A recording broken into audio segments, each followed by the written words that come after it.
it's almost 10:30, so we will go ahead and get started to be respectful of your time. I appreciate all of you coming today. For those who don't know me, I'm Victoria Rubio, the Public Information Officer here at the Police Department. Today, we are here to share some more information with you regarding an arrest in a 2002 murder.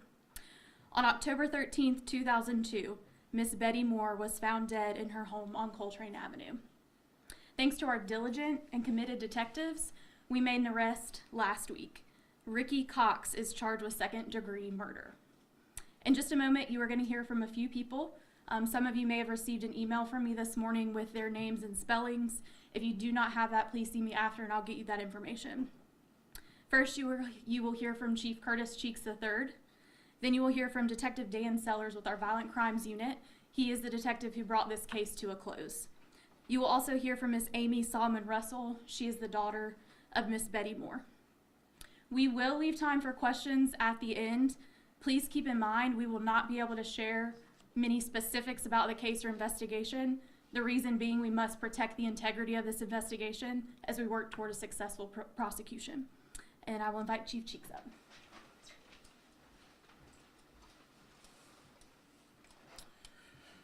Good morning.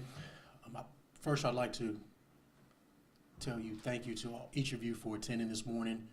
It's not often we get attention on an incident or a case that has this amount of time or age on it. But I think what you'll hear about here in just a moment is an example of the time and attention and detail that our detectives put forth in these investigations. A lot of times it can be frustrating for families, especially when time goes on and goes by, but these cases are not often forgotten by the men and women that work these cases. Today, in particular, we will appreciate the efforts of Detective Sellers, but many cases that come across the desk of our Violent Crimes Unit, like I said, it can seem like they are forgotten or lost, but these individuals do not forget about those cases.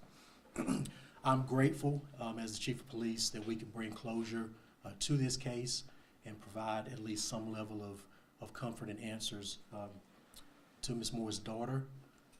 It doesn't change the incident or change what happens, but one of the things that we strive for here as a police agency is to be able to provide those answers and bring that justice to families who suffer tragic losses. At this time, I'll ask Detective Sellers to come forward and provide some more information related to this investigation. Thank you, Chief. My name is Dan Sellers. I'm a detective with the Violent Crimes Unit. We are committed to solving homicides, whether they are brand new or several decades old. We never forget. Sometimes these cases take time. Sometimes they take reevaluation. Sometimes they just take new approaches. But we stay committed to following the evidence wherever they lead. I'd like to acknowledge retired Detective Mark McNeil for his contribution to this case, in which he identified a very strong suspect. Unfortunately, he didn't have the probable cause needed at the time to make an arrest. Last year, I was asked to review hits from a DNA database regarding this case, along with several others, and found the hit regarding this case was basically erroneous to this specific investigation. However, through my review of this case, I found that the original investigators had identified a very strong suspect in Ricky Dean Cox. I was able to follow up and find that Mr. Cox had subsequently been arrested and incarcerated on another crime and served nearly 2 decades. But at that time, Mr. Cox was a free man. Was no longer in DOC custody. So I developed a strategy to interview Mr. Cox. In October and November of last year, my supervisor and I met with Mr. Cox twice, and he was very cooperative.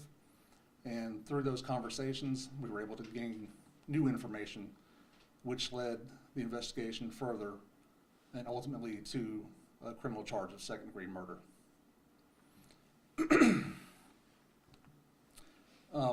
I think this is a good example of a case solved not by DNA or new technology, but by just a new approach, new set of eyes. Cold cases are something that I'm very passionate about. At this time, we don't have a dedicated investigator for cold cases as their primary focus here at the police department. But I've been able to investigate a few of these cases alongside my regularly assigned cases. And I'm also assessing and inventorying all of our cold cases at the moment to evaluate their solvability and identify cases where we can make progress. So with that said, I'd like to invite up Miss Amy Solomon Russell, the daughter of Betty Moore.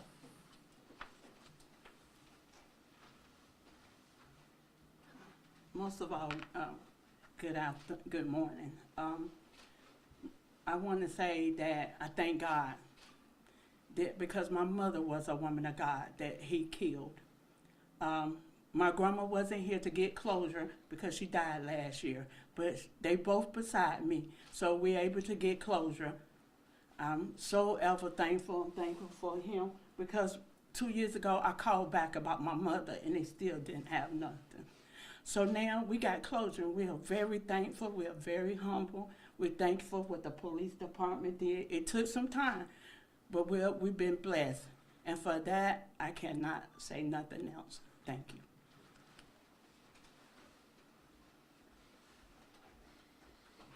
At this time, we will take questions. The one thing I ask is if you will let us know who your question is directed, we'll bring them back to the podium.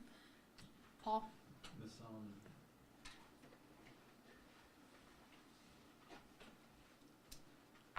Ms. Solomon, did you ever expect this case to be solved, or did you think it would stay a cold case? I thought it would stay cold. After 21 years, he finally, what they did, the technology, the everything, he came forward, and I'm thankful. I hope and pray that he get his life together because my mama was a woman of God. I pray that he understand the process of what he done and others, because there's others cold cases out here that need help to bring somebody else in to get closure.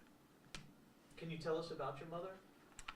Great woman of God, mighty, mighty soldier. Couldn't ask for a better woman of Christ.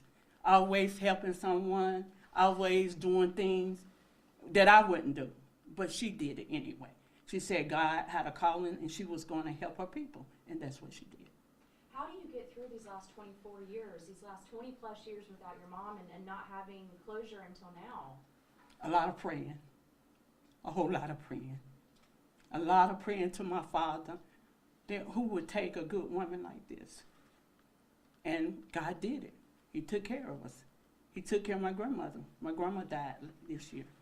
And I'm sorry she's not here to see it, but she's right here with me to see that we got closure together. And how did this moment of closure make you Excited, blessing, very, very excited. I don't have to worry about getting that phone call to say, we haven't found your mother. This is the great blessing for us. This is great because, like I said, this year, my grandma been gone a year. So, oh yeah, we've been truly blessed, and I'm thankful.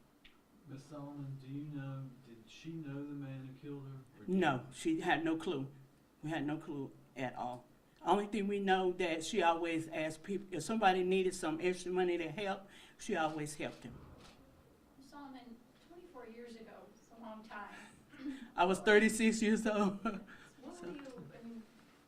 have you accomplished since then? I've been in the nursing field over 30 years. I've been blessed to have great opportunities to do good for myself. So we've made it. We've done well, so I'm thankful. I have a question for the detective. Thank you so much, ma'am. Thank you.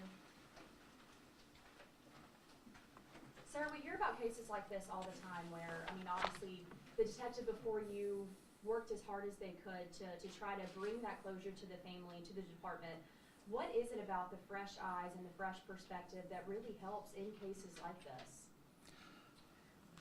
I think in this case, there was also the added factor of time, the time that had passed. I think that was also a factor on the suspect himself. Outside of that, I really can't get into too many details. Did the suspect make mistakes when you did the interviews with him? Did he incriminate himself in very specific ways?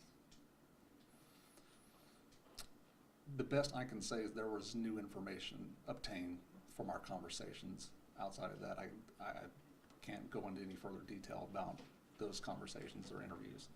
And may I also ask, is he the sole suspect, or is there any indication that there will be any future arrests in the case?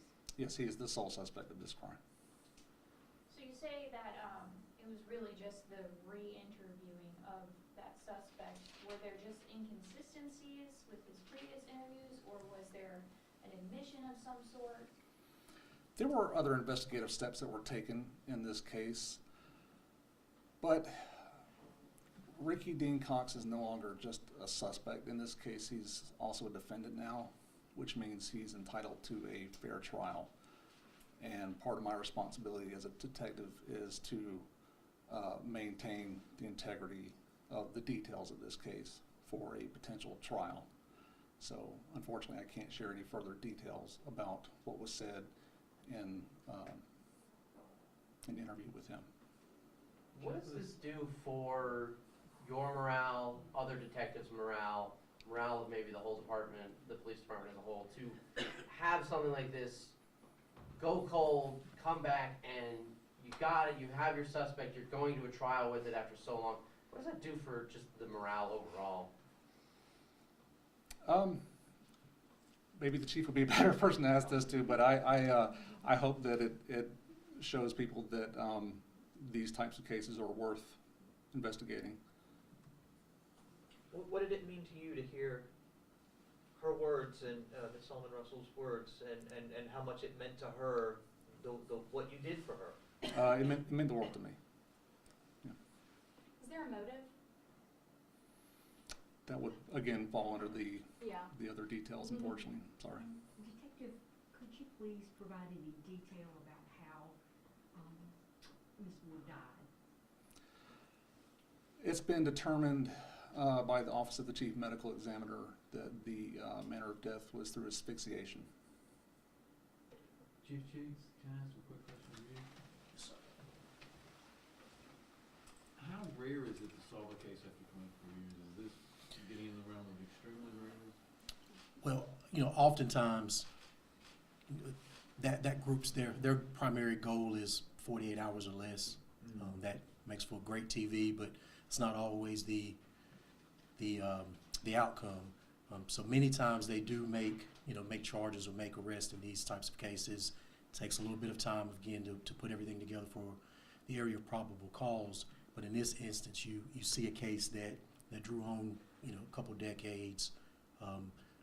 One of the things about our violent crimes unit, you've got a group of individuals who take their job very seriously. They're dedicated to what they do day in and day out.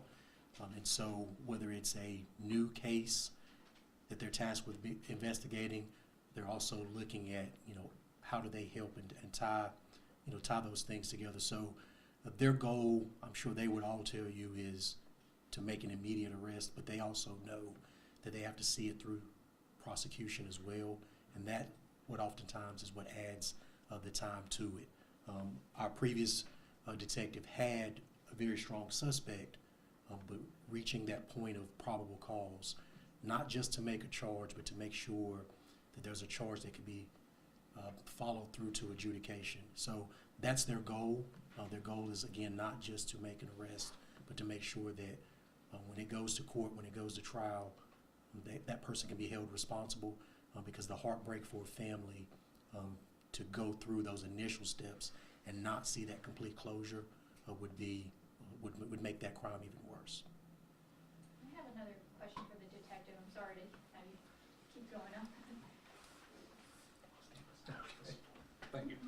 Just some context for viewers here, I know that you shared the cause of death, but can you kind of explain the scene, you know, where officers found her that night, what happened leading up to it?